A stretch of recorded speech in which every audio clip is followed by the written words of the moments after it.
Hoy nos adentramos en una de las figuras más legendarias y diría que fascinantes de toda la historia, Alejandro Magno. Su vida fue increíblemente corta, sí, pero le bastó para redibujar por completo el mapa del mundo antiguo y dejar un legado que, bueno, sigue resonando hasta nuestros días.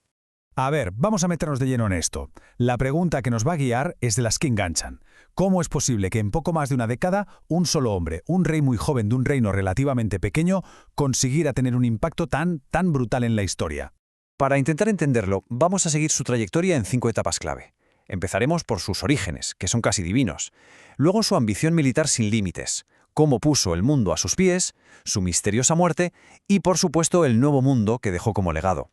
Pues venga, empezamos por el principio. Todo arranca aquí, en los cimientos de la leyenda. Y es que para entender a Alejandro, primero hay que entender el mito que se fue construyendo a su alrededor, prácticamente desde que nació. Nació en el 356 a.C. y ya desde el principio, su cuna era extraordinaria.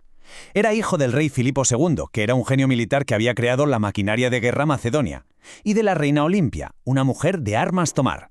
Y por si fuera poco, su tutor fue ni más ni menos que Aristóteles. Él le enseñó filosofía, ciencia, y le inculcó un profundo amor por la cultura griega. Y esto es clave, de verdad. Se decía, y se lo creía, que por parte de madre descendía de Aquiles, el gran héroe de la Ilíada, y por parte de padre, del mismísimo Heracles. Esta herencia mítica moldeó por completo su forma de ver el mundo y su propio destino. Él se veía a sí mismo como el protagonista de una epopeya. Claro, con esa mentalidad no es de extrañar que su ambición fuera sencillamente imparable. Alejandro no fue solo un rey, fue, ante todo, un comandante. Un genio táctico que llevó el arte de la guerra a un nivel completamente nuevo. Y aquí, un dato que lo resume todo. 0. Así, tal cual suena. 0. Ese es el número de batallas importantes que perdió Alejandro Magno en toda su carrera. Es un récord, absolutamente alucinante. ¿Y cómo lo consiguió? Bueno, primero consolidó su poder en Grecia a la muerte de su padre. Luego se lanzó a por el pez gordo, el Imperio Persa. Derrotó a su rey Darío III en batallas que hoy son leyenda. Su secreto fue la innovación táctica. Combinaba la impenetrable falange macedonia con la velocidad y la brutalidad de su caballería de élite, los famosos compañeros. Hay una anécdota que define su carácter a la perfección, la del nudo gordiano. La leyenda decía que quien consiguiera desatarlo gobernaría Asia. Después de mirarlo un rato, en lugar de intentar desenredarlo, hizo lo que haría Alejandro. Sacó la espada y ¡zas!, lo cortó de un tajo. Así era él, soluciones drásticas y directas para problemas que parecían imposibles. Y claro, esa misma filosofía la aplicó a la conquista. El resultado fue la creación de uno de los imperios más gigantescos que el mundo antiguo había visto jamás y en un tiempo récord. Para que nos hagamos una idea, su imperio llegó a abarcar unos 5,2 millones de kilómetros cuadrados. Una extensión colosal, una auténtica barbaridad, forjada en poco más de una década de campañas militares sin descanso. Y esta conquista se extendió por 3 continentes. Desde su Macedonia natal, barrió por completo el imperio persa, fue recibido en Egipto como un libertador y coronado faraón, y llevó a sus ejércitos hasta los mismísimos límites del mundo conocido, a las fronteras de la India. Pero toda gran historia tiene un final. Y el de Alejandro es tan dramático y misterioso como fue su vida. Justo en la cima de su poder, cuando parecía que nada podía detenerlo, la muerte lo encontró. Los datos son la verdad impactantes. Murió en la gran ciudad de Babilonia, en el año 323 a.C. Tenía solo 32 años.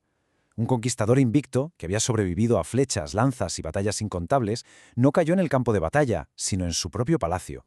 Y aquí, claro, es donde empieza el gran debate histórico que dura hasta hoy.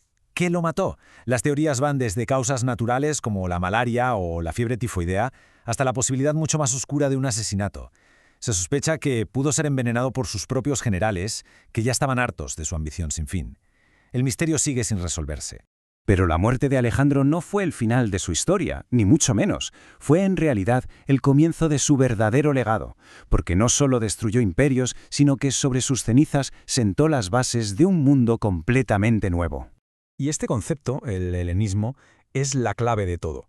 No se trata solo de que expandiera la cultura griega, es la creación del primer mundo globalizado, por así decirlo. Una fusión sin precedentes de Oriente y Occidente que creó un espacio cultural y comercial común, un caldo de cultivo sobre el que, más tarde, crecería el Imperio Romano. Su impacto fue muy tangible. Fundó decenas de ciudades, muchas llamadas Alejandría en su honor, siendo la de Egipto la más famosa, con su legendaria biblioteca. Además, sus conquistas abrieron rutas comerciales que conectaron Europa y Asia como nunca antes se había hecho. Venga, y para que quede todo claro, aquí tenemos un resumen rápido de los datos clave. Su breve pero intensísimo reinado de 13 años, su famoso caballo bucéfalo que le acompañó en casi todas sus batallas, la inmensa extensión de su imperio y sus sucesores, los diádocos, sus generales, que se repartieron el pastel tras su muerte. Y terminamos con la gran pregunta, la que ha perseguido su figura durante más de 2 milenios. ¿Quién fue realmente Alejandro Magno? ¿Fue un visionario que soñaba con un mundo unificado por la cultura? ¿O fue un conquistador implacable y despiadado cuya ambición costó incontables vidas? Quizás, como suele ocurrir con los grandes personajes de la historia, la respuesta es que fue las dos cosas a la vez.